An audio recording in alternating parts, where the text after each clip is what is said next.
The journey of being an entrepreneur and a startup founder is far from an easy one. The road is full of perils, pitfalls and hidden dangers along the way. So what's the secret of success? And you just have to back yourself, get loads of credit cards, keep the faith, and know that and believe that where you're going is going to lead to bigger and greater things, and just keep having that vision. Hi and welcome to Make Your Own Rules, the Mavericks Unlimited podcast. I'm your host Chris Roy, and this is the place to be to become your best self, do work you love and live life on your terms. On this podcast, we speak to Mavericks who inspire us. We want to get the insight and wisdom from their story to give you the clarity, courage and conviction that you need to make your mark on the world. On this week's episode, I speak to Ross Taylor and Rich Bloom, the founders of Hidden. Hidden is a really exciting startup that's aiming to rock the world of recruitment by using a very different financial model and by using technology to eliminate any kind of prejudice or bias from the recruitment process. What's so exciting about Hidden is that Ross and Rich are really trying to build a prosperous company, but they're also driven by the want to do something socially good in the world. They're two really big-hearted guys who in this episode are very open about the perils and pitfalls of being a startup founder and entrepreneur. They talk about how difficult it can be to manage cash flow, to bring the right staff on board for them, and also the impact that being a founder and entrepreneur has had on their family. We also talk about, ultimately speaking, the success they've had and what's made it work for them from working together for 14 years. So with that, let's jump right in and see what Ross and Rich had to say. But guys, tell us a little bit about yourselves. Tell us a little bit about what you're up to in the world, and let's dive in from there. I am Richard Bloom, and I'm one of the founders of Hidden. And I suppose my working life began wanting to become an actor. I did a drama degree at university, and I kind of came out of the university thinking that's how I'm going to make my fortune. But I very quickly realised that wasn't the case. And also, of course, that passion to want to get into recruitment that had always been with me.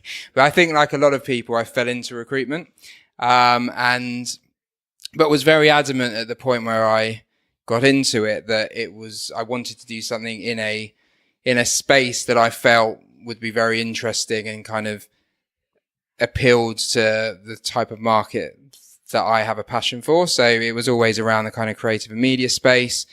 Joined a small recruitment business, but at the time was one of the top creative recruitment businesses in London called Purple, which is where I met Ross. Worked there for a few years, and then both Ross and myself set up another recruitment business in this space called Gemini People. Right. And then decided to leave there in November last year to pursue a new avenue, which is what has become Hidden. Hi, Krish. So I'm Ross, the other co-founder of Hidden, and also very impressed that Richard didn't mention his short-lived career at MTV, because that's usually what he likes to talk about. It was short-lived. So I'm actually a northerner, despite my accent. I can really tell. I know.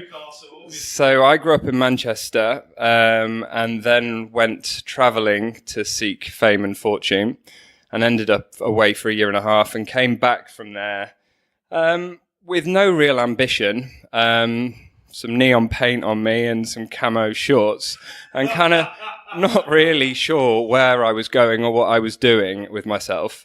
Was very fortunate to have a very good education, and was wasting it.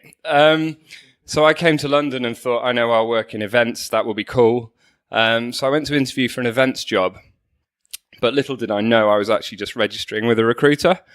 And they said to me, well, why don't you try this? And I thought, well, what's this? I just want to go to events and party and give people free drinks and canapes. And he told me about recruitment, and I thought, yeah, I could be quite good at that. And it went on from there, really. I started in public sector finance. So I used to find jobs for parking enforcement officers in the London borough of Brent and Waltham Forest. And then I moved into the creative industries and really kind of found my home. I think that creative side that was obviously trying to get out of me with my neon paint graphics really came to the front, and spent 4 years plus at Purple, and then Richard and I left together to co-found Gemini, as he said, which was a 6.5-year journey for sure. And now here we are, 3.5 months into our soft launch of our new business, with the full launch on its way. Very good, very good. I love that. Both quite colourful backgrounds there. So here we are at Hidden, and anyone who has ever founded a startup will know it's not always the easiest thing to do, and you've got to really want to do it, basically. So you've already done one startup and taken it through to 6.5 years, whatever it was you said. What's the impetus behind this? Because Hidden has quite a different business model, quite a different approach to it. So tell us about what's led you to this, and what is Hidden, and what makes it different. So firstly, to pick up on your first point, you're absolutely right. Startups are not easy, and startups are definitely not for everybody. There is a huge perception of the Instagram lifestyle associated with startups, with flexible working and sitting around the roof at Shoreditch House in the summer, doing a bit of work, dipping your toes in the pool. And it's not like that at all. It consumes every waking moment. And I think in order to therefore work through that, you have to be really passionate about what you want to achieve. And through our time running Gemini, we felt that talent is the creative industry's biggest asset, but that we were running a business that had an outdated model, and we wanted to fix that. And we felt it was imperative, not only for our own sanity, but also for the industry as a whole. I think there are huge challenges around talent at the moment for the creative industries. And when we say creative industries, we mean advertising, architecture, design, fashion, PR, tech. And the recruitment model, as it has stood for so many years, I don't think it's a client-led solution. And we wanted to put the customer first. So we wanted to do something very different. So we had some time off and thought about that. And what we wanted to do, and here we are, kind of working towards the goal of driving a business into the industry that's going to shake things up. Okay. I think the other thing that, again, running a contingency, quite traditional recruitment business, which we kind of built up to about 60 people, was actually starting to look at the challenges faced around actually recruiters and what they want to be doing in terms of their careers. Obviously, the contingency recruitment model is very sales driven, as everyone will know. So even the most consultative recruiters are potentially bound by the businesses that they're in, because at the end of the day, they're purely going to be judged on a monthly basis by the number that's above their head. So we kind of felt that really drove the wrong behaviors. Plus, I think a lot of people in the recruitment industry are starting to see that this isn't just we need to hire lots and lots of people. It's actually about the more kind of strategic element, with diversity and inclusion becoming a big part of actually advising clients on what they need to be doing as part of their overall talent strategy. And I think recruiters are getting tired of just being in businesses where essentially a lot of the time they're treated like kids. Core hours at your desk, get on the phone, you're asking a bunch of, essentially millennials coming through who never speak to their friends on the phone, never mind have to call up random people that they've never spoken to before to actually get on the phone and make calls. Or actually the rules of engagement now have changed a lot. So part of what we wanted to do with Hidden was create new career paths for people who are really good at recruitment, but want to go about doing it in a very different way. That makes a lot of sense. And what I like is that you're talking about shaking the world up for both of your clients, but also for recruitment consultants. And I know, the words recruitment and actually recruitment consultant will have certain implications for certain people. But, there aren't many recruitment solutions you come across that use the word hidden as the name. So why hidden? What's that all about? There's so many layers, Chris, to hidden. So tell me about it. So hidden means a number of different things as far as the business model goes. So Part of our model is that we place hidden employees on site with our clients, and they're kind of hidden within the organization.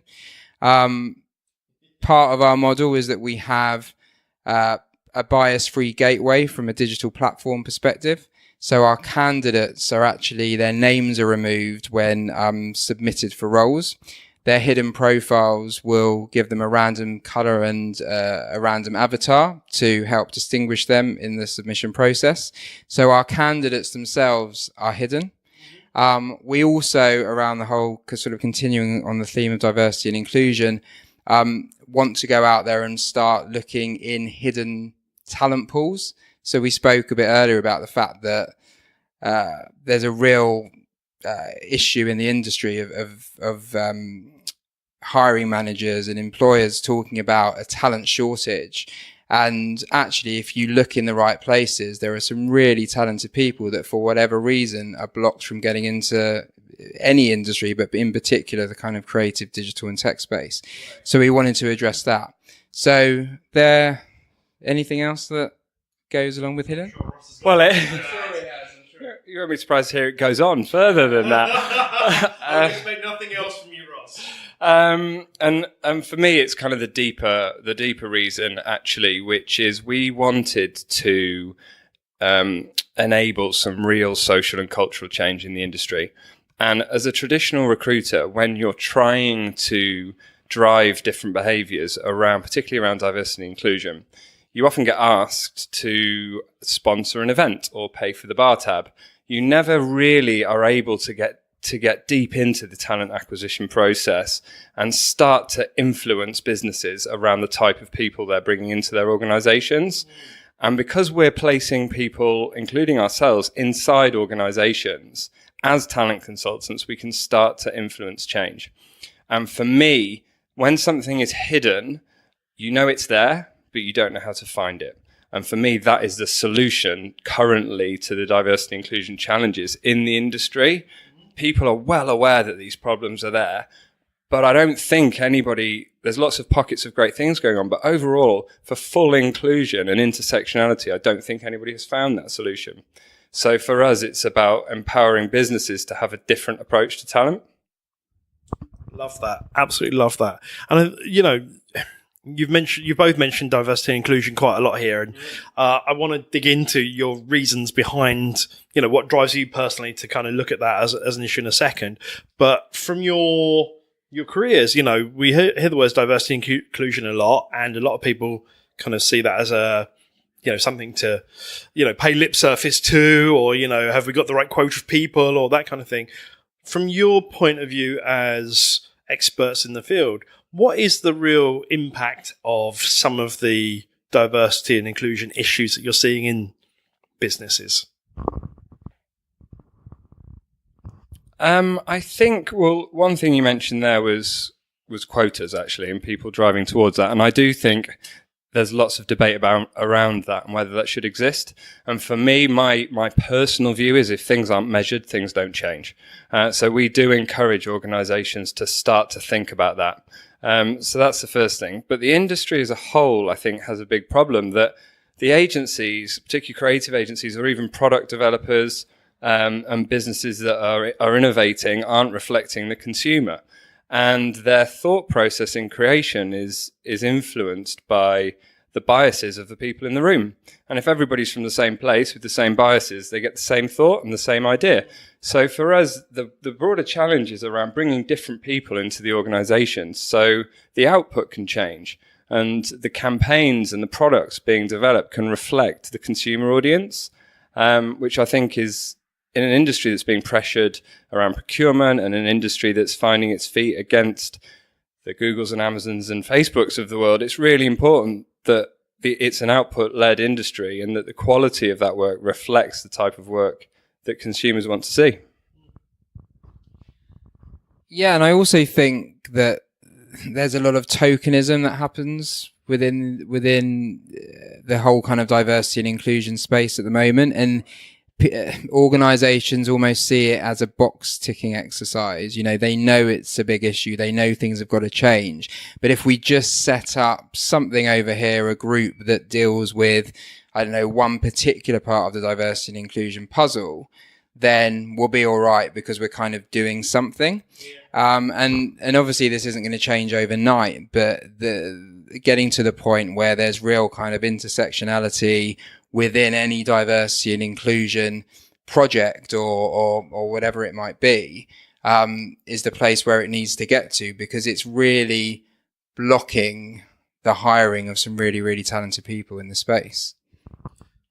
So what I kind of hear there, like if we want to bring it down to kind of a very basic level, and this is just my simple interpretation, is if an organisation keeps on doing the same old stuff over and over and again, it'll get the same old results. Whereas actually, when you dive into hidden talent pools, when you bring in different people with different backgrounds, that's what helps creativity, innovation, and in the creative industry, obviously, those things are quite key.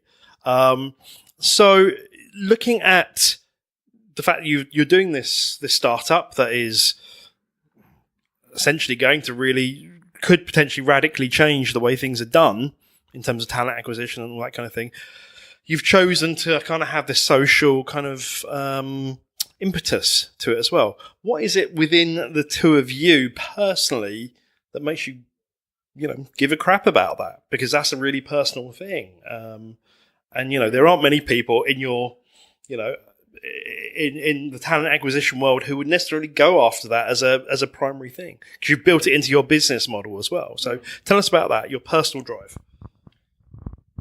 Yeah, I think that's a really fair question. And we have been in a circumstance where sometimes the remarks are flippant, but the remarks are, oh, look at you guys, two privately school educated 30-something white guys trying to change the world. I didn't go to private school, by the way, but... well, just me. So, and that is a fair point. And I think the concern for me initially actually started around mental health issues in the workplace, because I had a real challenge during our time at Gemini, and in the workplace it wasn't necessarily always considered, and it became a real challenge for me. And I started thinking around mental health problems and looking at the statistics, particularly as a founder, that 72% of entrepreneurs have some kind of mental health challenge. And that wasn't being reflected in any of the clients that we work with. And so that became the first kind of driver. But then once we started to dig deeper and actually understand more around societal oppressions and why we were going into rooms of people who couldn't give us a reason around the consideration for the mental health of their employees, but also looking around the room and thinking, well, actually, the population of people in here is not even reflective of society. And those hidden pools of talents that you talk about aren't even being brought into the conversation. And we all need to start thinking about people that aren't in the room.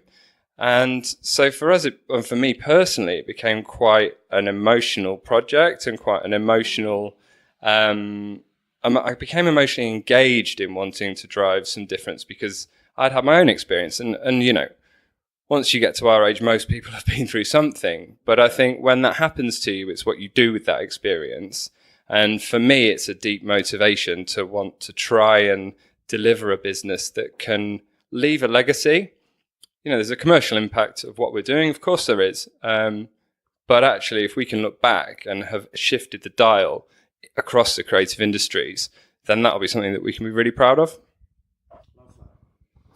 Yeah, and I also think that we're in, as recruiters and because at the end of the day, that is what we are, albeit kind of looking at it in a different type of way. I think we're in quite a privileged position to be able to look at organizations from an outside perspective. And actually our model is going inside organizations and starting to work with clients from within. And actually being able to be slightly removed from the emotions of the day to day. And I think once someone that we've been working with described their kind of recruitment and talent situation as a train that just kind of keeps going and going and going. And we just need to kind of jump on board that train. But to me, that is actually the opposite of what needs to happen. So using that analogy, I think the train actually needs to stop. And we're in a position where we can be at that station. See where I'm going with this analogy? And we can actually help direct what's going on in a different type of way. And actually, I think people need to take a deep breath on their talent strategies. They need to stop panicking. They need to stop having that big number of we need to fill X amount of roles ASAP and actually break it down. And I think as a recruiter in a traditional contingency recruitment business, it becomes very difficult because actually, you know, you want to encourage the client to hire and hire and hire and hire because that's how the business makes its money. Right. Because with the hidden model, it's a subscription fee and you get unlimited hiring for that subscription. It completely removes that issue. So we can actually really take time to advise our clients on what they need to do and how many people they actually do need to hire. So it does completely change that conversation around talent. And I think personally for me, it's to be able to start to influence that change and to actually start to feel part of that conversation when I've been wanting to do that through my time in recruitment, but haven't been able to for the reasons that we've discussed previously. I think that for me is a really big drive. Just hearing that, guys, I mean, you know, my background, I started off in HR. You know, I've dealt with many recruitment consultants in my time, and you kind of both almost restore my faith in humanity hearing you say that, to be honest. I guess, you know, one of the questions for me, I kind of want to look at kind of some of the challenges you've been facing in terms of starting Hidden and, you know, because many of our listeners will either have started their own business or be thinking about it. You know, that might be a little solo entrepreneur thing, or it might be like kind of trying to build something, go for funding, that kind of stuff.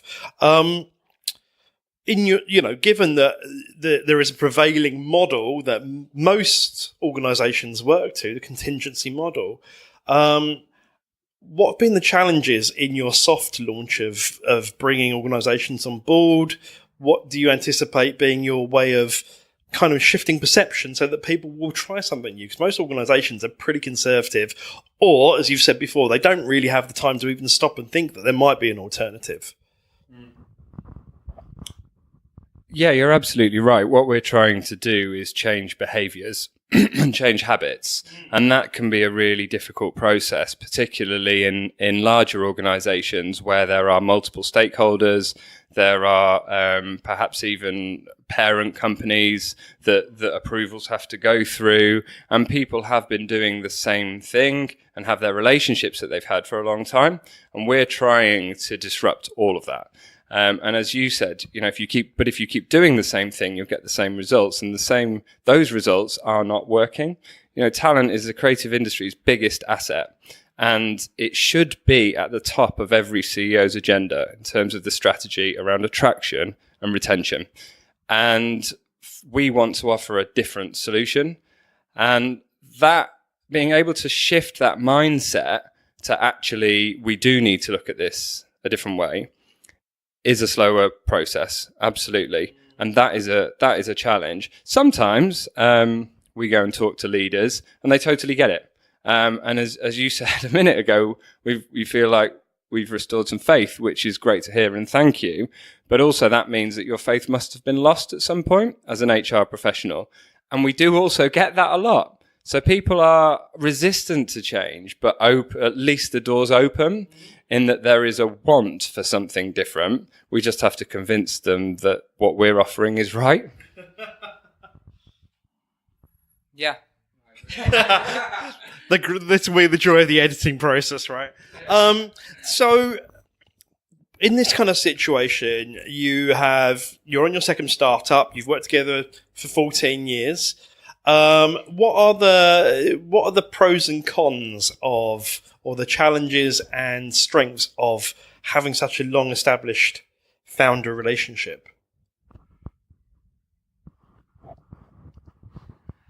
I think I only see it really as a positive. I think, you know, we have worked together for a very long time, but through that time, I think we kind of both get to know each other's strengths and each other's weaknesses, and it kind of is a bit of an unspoken conversation, if you like, between us where we know where those lie.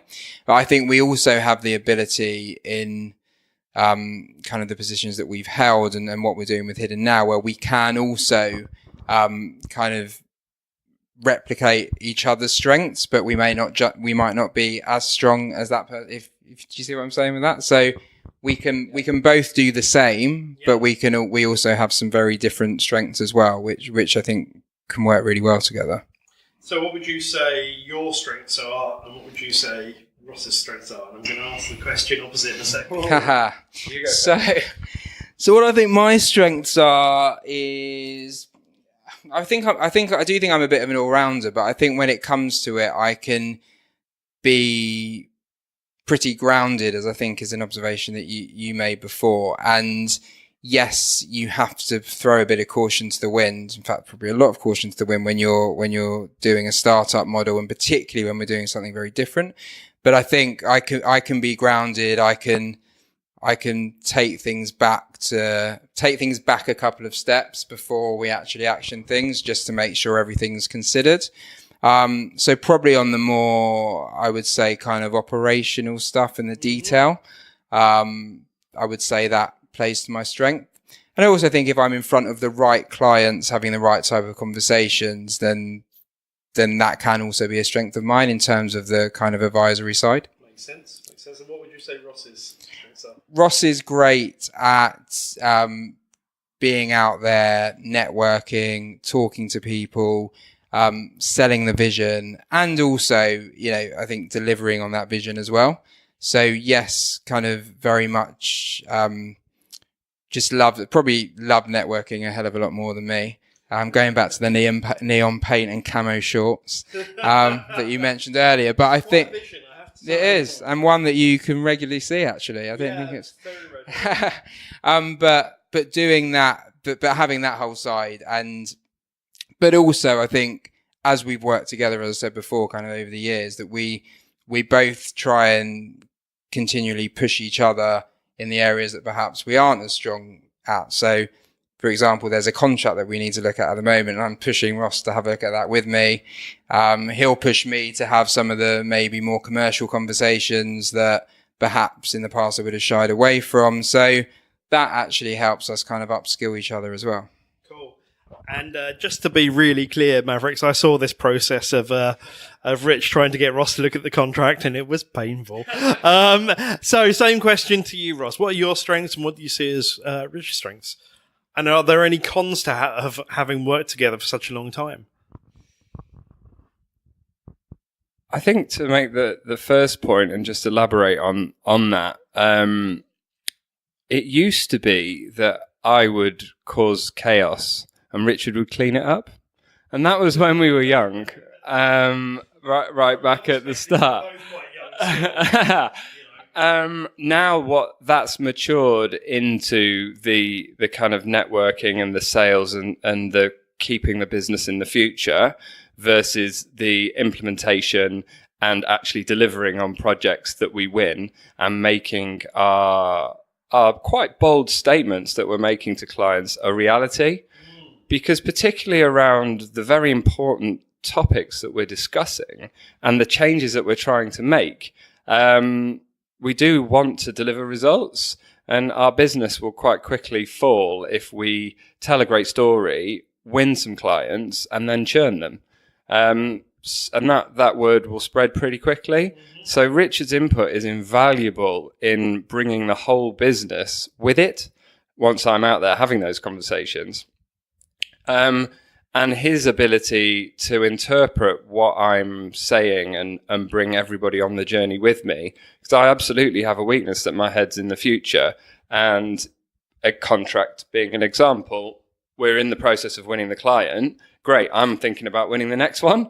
Where somebody needs to dot the I's and cross the T's. And Richard has amazing attention to detail and is thinking about the impact to the business of every point on that contract. Whereas I'm always thinking about how do we hire to fulfill it? How do we win the next one? And your final question was what about working together so long? I think that's only a strength. We've been through a huge amount together. Our last journey as co-founders had its absolute challenges. We know a huge amount on that journey with our VC, and it's really important that we've had each other there for that support. As I mentioned earlier, I had a big personal challenge midway through that journey, and I don't think I could have got through that without Richard's support. And that continues now because this entrepreneur's journey is really difficult. And there are, yes, we might win a client and be reviewing contracts, but other days there's some real lows, and you have to be there to pick each other up. And when I talk to solo founders and understand their pressures and experiences, I always say to them, can find somebody to share this with. And actually that can be us. Even if it's just to share the pain, because harboring all of that on your own and taking that to bed every night is really difficult. And I also think it speaks volumes that when we both made the decision to leave our last business, we both, I remember it very clearly, we sat down in a coffee shop and we both said and kind of committed to the fact that we wanted to do something together. And that could have been a perfect opportunity for one of us, both of us, to say, do you know what, we've had enough of each other now and enough's enough. But actually we didn't do that. And I think that shows the strength of the relationship that we've got. And I think it's great I think it's reassuring as we kind of hire people to join the business. Well, hopefully it's reassuring that people can see that, we know what we're doing. We've been through this. We've been through, as Ross was saying, a really interesting, if that's the word, journey in our last business, and bringing together all of those skills that we picked up, all of the experience that we've had into Hidden, I think means that people joining us are also going to learn from that too. And I think it offers, even though we're a startup, it gives some kind of stability to it as well, which I think people appreciate. That makes absolute sense, and I really appreciate your candid, boys. Because what's really clear is the chemistry between the two of you and how you work together is really clear, and it's pretty evident right from the beginning of how you complement each other, and that's been clear from the moment that I sat down next to you. You're very welcome. I guess as you said, the entrepreneur's journey is far from an easy one. You're a few months into Hidden now. You've got your hard launch in a few weeks' time. What have been some of the challenges that have really kind of come up through this journey so far of this startup, and how have you overcome them? Well, I think the first challenge that any startup that's trying to grow from the word go is, how the hell are we going to make payroll? And that feeling doesn't go away every single day. And very fortunately, we are working with businesses that are totally backing what we're doing, and they're very open to help us with that, which is great. And that's a pressure, because, as Richard said, when people actually look at quite a stable founding team, they expect those things as a given, when really they're not. And as we grow, because every client or if they have a lighter solution, every group of clients that we win, it necessitates that we hire, because we have to have a talent partner to put inside those organizations. So payroll grows pretty quickly, as well as launching our technology, which went live in the App Store last week, which we're iterating weekly. So we have a tech team. We have a tech team in-house to support as well. So there's a huge financial pressure every month, which is very, very real. And I think that the second challenge is just around the behavior piece, and really trying to get organizations and leaders to think about things differently, and for people to really give as much of a, sorry for swearing, but to give as much of a shit as we do around talent and shifting the needle and doing something different, and making businesses feel uncomfortable and making businesses feel brave around the types of people that they're bringing into their organizations. Yeah, I think other than the payroll challenge, from my point of view, which we're getting through nicely. We've got 7 clients on board already, which is excellent, and 3 of those are a hell of a lot bigger than we anticipated we'd have at this point. So that's really exciting. But I think when you're going to market with a new proposition, I think, as Ross touched on there, it is getting people to, I think very early on, we found it quite difficult to articulate what we were doing. And we actually engaged some help with an agency to help us put together a deck that got our ideas down in a concise way that we could really communicate that. And I think that's a really important thing that perhaps we overlooked. Like, we would just go into client meetings and we would know the vision, but we wouldn't be able to necessarily articulate that because we were really passionate about what we were talking about. One thing just rolled into another, et cetera, et cetera. So getting that messaging right at the beginning was really, really key. I think once we got that right, I've actually been, surprised to some extent. I think we've surprised ourselves as to how much people are buying into what we're doing. I'm also surprised when I talk to some people that just totally don't understand it, but that's fine because they're not right for us at this moment in time. I think actually the challenge of getting that idea across once we got the idea in an articulate format has actually been slightly easier than I anticipated it would be, which is great. Amazing. So, I mean, I think that speaks to like the really important, and it's certainly something we've had at Mavericks of, you start with a passion and then you kind of have ideas of how you're going to implement it. But actually, then when people turn around and say, so what is it you do? It can be quite difficult to articulate. So I feel that pain. And what's great to hear is you're very articulate about what Hidden is and what you're doing and what's behind it and what drives you. Sorry, one more thing. I think the other side to it, of course, from is almost like a personal finance point of view, which I think, if we're kind of being honest, going from kind of being co-CEOs and founders of a established recruitment business to actually sort of going solo and doing something again, that's been a big step. And we're both older than we were when we started our last business. We've both got families, and that brings with it a pressure, a real kind of personal pressure.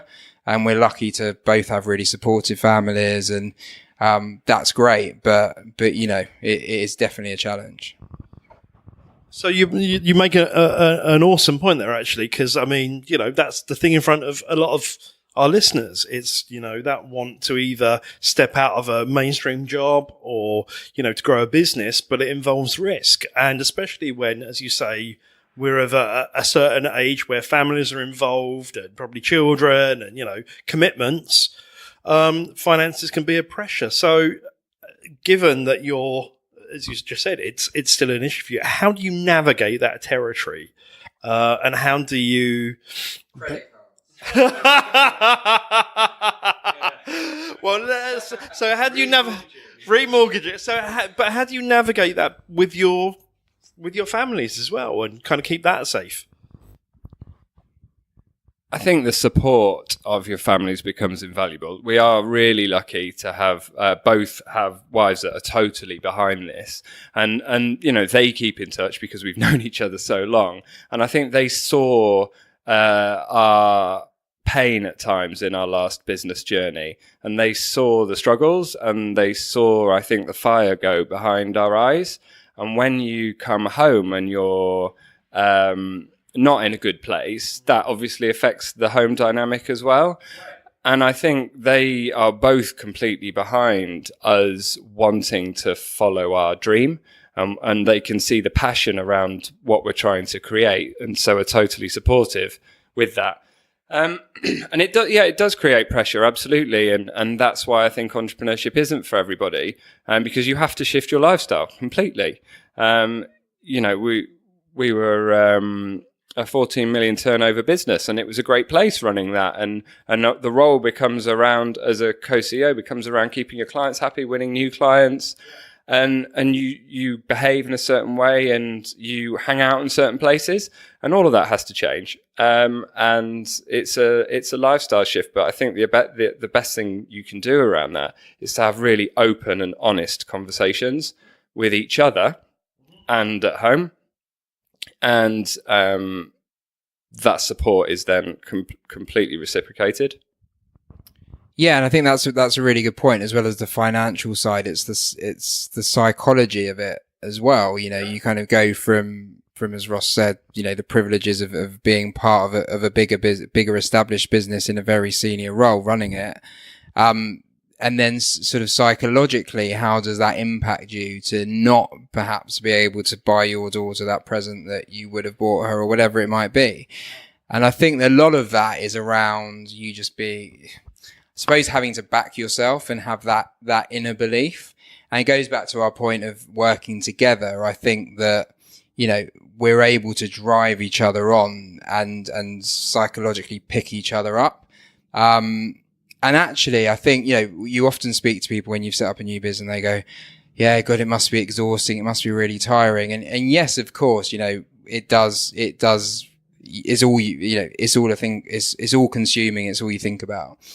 But when you are doing something that you're really passionate about and that you enjoy and that you feel is going to make a difference, it's a different type of exhaustion.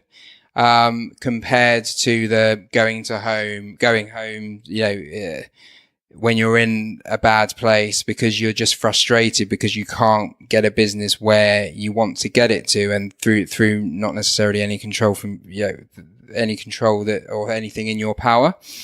So I think that our families have seen us go through that, and now we're in a position where we're really excited about what we're building, and you just have to back yourself. Get loads of credit cards, keep the faith, and know that and believe that where you're going is going to lead to bigger and greater things, and just keep having that vision, which is why having, you know, somewhat working with someone who is more visionary than me and can kind of keep talking about where we're going to get to actually can really help drive me on.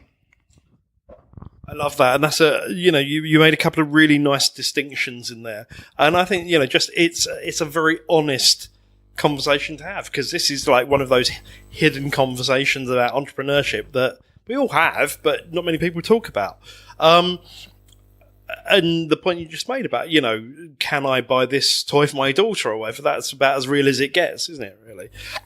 So talking about you know, reality and all that kind of thing. Another reality of any startup is there are always 4.5 million things to do all at the same time, and you know, you really need to have 47 hours in the day, but there are only 24, and you have to sleep for at least 3 of those. What are each of your kind of personal strategies for, I don't know, productivity, getting stuff done, not burning out, that kind of malarkey, as it were?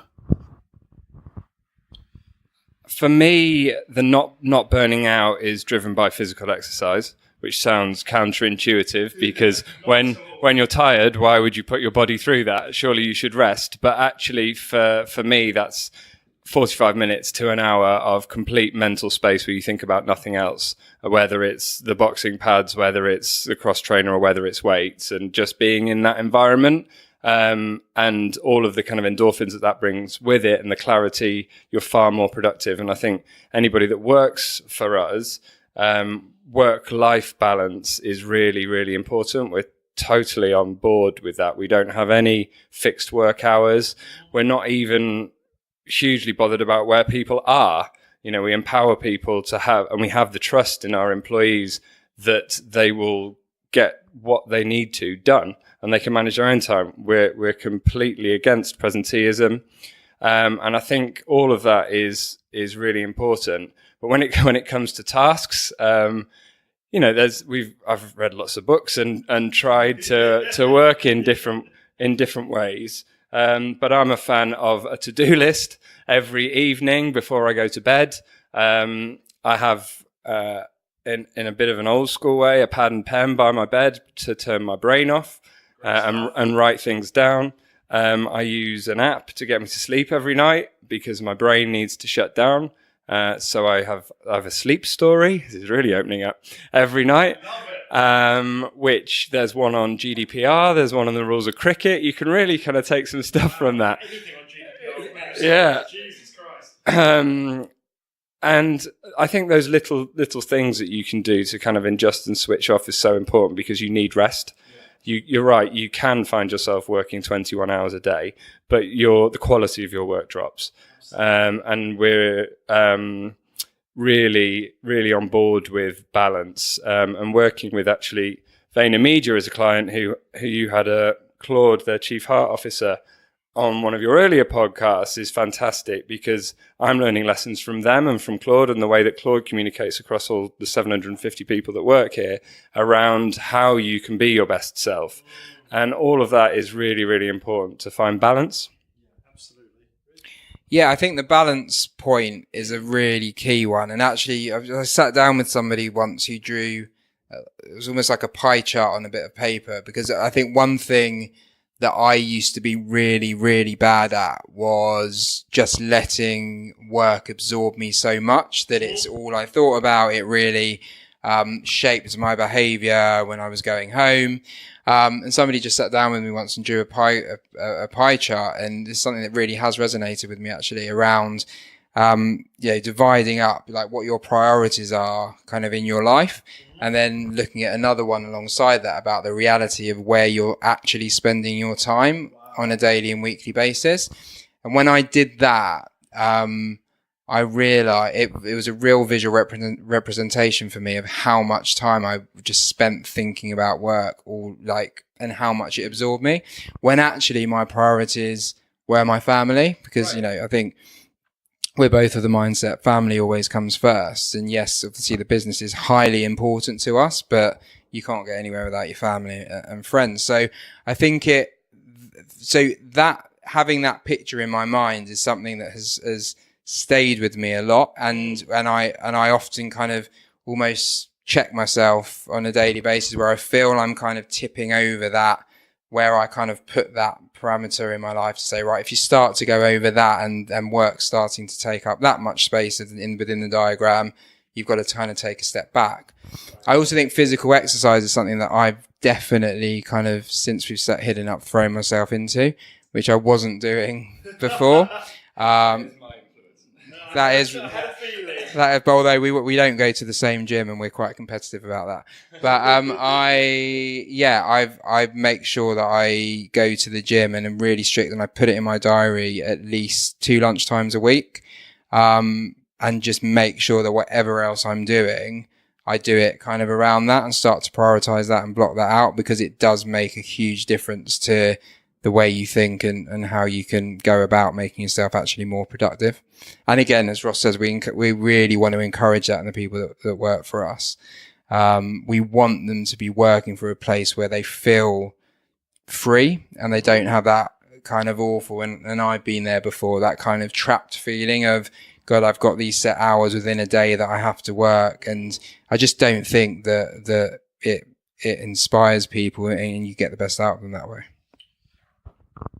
What I'm really hearing underneath all of this in language I would use is a want to create a human-centered workplace, or a people-first workplace, whatever that is. And you guys will know, because you're in this business as well, there's a real movement out there that is kind of trying to make organisations more people-forward, shall we say, in talent acquisition, in development, in reward, all that kind of stuff. But the other thing I'm hearing is that, there's something here about you're actually walking the talk. It's one thing to tell your employees to do one thing, but if you don't do it, you set a tone, and that's really nice to hear.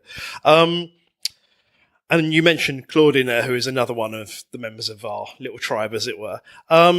Just a couple more questions. When you're building a values-based business and you have a passion to create social change, it's not unusual to have kind of heroes or heroines or influences that that pull you along the way, as it were. So I'm just kind of curious, who are your influences or heroes or heroines, and why? That is a very good question, Chris, and I think it works for me on different levels. In the day-to-day around what we're doing, there's an ecosystem of amazing businesses and like-minded people who are also trying to influence change in the same industry, of which we are really proud to associate with. And they are in a similar situation. They're more often than not founders trying to make a difference. And we keep a community of those people and engage with people and support each other's events and refer business to each other, Mavericks included. And that everybody in that group, be it Creative Equals, Fearless Futures, Utopia, everybody inspires each other. And we're constantly on that journey. And through that network, we're constantly privileged enough to be meeting new people that inspire us all the time. On a broader sense, there are a number of people, and probably one of those for me, which is quite controversial, who even made it into my wedding speech, is Cristiano Ronaldo. Oh, boy. Yeah. And that gets some funny looks for me sometimes. Have a similar head. And that's the only physical attribute that is remotely similar, no matter how hard I go to the gym, Krish. And the reason why, and I don't know if any of your listeners have seen the Ronaldo documentary, and if you haven't, I urge you to go and watch it. He is so dedicated and so focused on being the best that he can be and that the world has ever seen. And that is his absolute focus in life. And he's a quiet man. He's withdrawn. The PR image that you see of him isn't necessarily what you would get through the program or my perception of real life. And I joke that the Instagram me is actually nothing like the real life, as Richard would attest, and my wife certainly would. But that joke aside, it's that sacrifice of other things to achieve your dream. And he has done that, and the success that he's had in the game is just unbelievable. And you could argue he's the best that's ever lived. But seeing that total focus to get to where you want to, for me, is inspiring. Love that. I suppose one person that does stand out for me, kind of still going down the football theme, would be David Beckham. Because again, I think that's somebody who has really kind of taken on board all the responsibilities that he's been given throughout his life and his career. Still seems to kind of focus on the fact that he's got a family as well. But I think at the same time, you've kind of seen a real change in him from being someone that would used to shy away from the camera to actually someone who will lead and show real charisma and personality. So I think he's had to go through a real change in his outward persona, which has actually kind of captured the imagination of a lot of people. And he's he just comes across as someone who seems pretty genuine and pretty humble considering the success he's had, which I quite like, going back to my grounded self. He does just come across as a really nice lad he's from East London, isn't he? Or just kind of East London, Essex border. And he does come across as quite humble, actually, which I love. So last question, lads of Hidden, as it were. I'm kind of curious, what does the future hold? What is the future of Hidden? What is the future of Rish and Ross, and where will we see you in a few years' time? So for me, I think when we're in the situation we're in, I think you have a kind of a medium-term future and a kind of a vision of the longer-term future. Right. I think for me at the moment, it's about getting this model and continuing to get this model to be bought by people, to deliver for people, so that we're kind of really living up to the expectations that we've been talking to people about. And then longer term, I think it's about looking at how we can take this model and having proven it in the world that we know of the creative digital tech kind of overall creative industry space, actually look to start to replicate that into different sectors as well. Because that's something that we both feel very passionately about. International expansion, all of that kind of stuff is very much on our radar.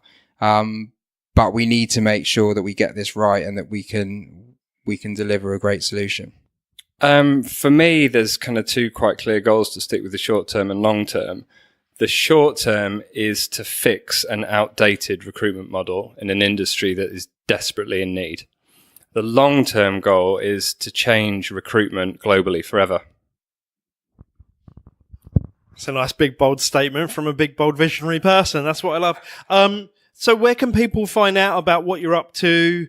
Obviously we'll put in social feeds and all that kind of stuff in the show notes, but where can people find out about Hidden and what's coming next? So there's not really a lot online from us at the moment because we've deliberately been hidden, which has actually been great because it was a deliberate strategy for us to be able to get in front of people and talk to them, rather than people say, and the amount of times, can you send me your website? Can you send me a document about yourselves? And we're like, no, we need to come and chat to you. And that's actually opened up some really great conversations, and that strategy seems to work really well. But, we are a kind of a modern thinking, growing business now, and we need to get stuff out there. So as of the middle of October, we will have a website that will actually tell people what we do, which I think will be helpful and will certainly aid what we're doing. Other than that, the kind of social channels, which I'll let Ross talk to you about because he is Mr. Social. Yeah, I do look after the social media and my own personal, which if anyone wants to follow me is RossT_talent. And our business social channels are at Hidden HQ. And I think the messaging that will come out kind of October, November will hopefully resonate with people, but also will show and demonstrate some of the technology that we've been tirelessly building, and thank the support from the tech guys that we've had in doing that. Which is now available for our clients to download on the App Store, but also will hopefully be showcasing the way that we can now use technology intuitively to help remove some of the biases in the process and to help to start to build more diverse teams, but not taking away the strengths of the human connection, which I think is really important. And if anybody wants to chat, please get in touch and we'll have a conversation and a really open conversation about whether we can help influence your business and your strategy. So there you have it, Mavericks. That was Richard and Ross from Hidden. I have to say, guys, it's been a real privilege talking to you. I mentioned earlier the chemistry. It's really clear how close you work, how close you work together, but also how well you get on.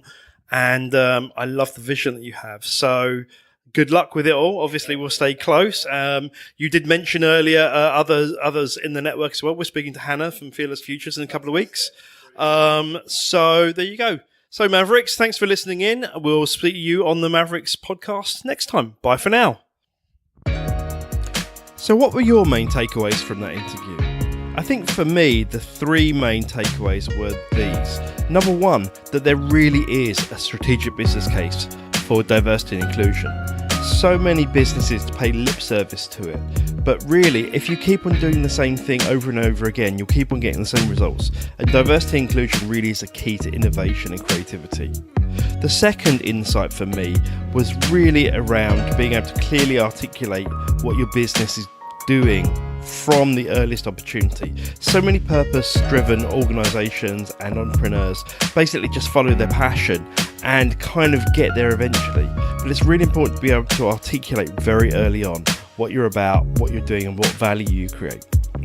The third thing for me is really about that hidden conversation about the impact of entrepreneurship on our families. And as you heard from Rich and Ross, clear communication is absolutely key in your journey to being a successful entrepreneur.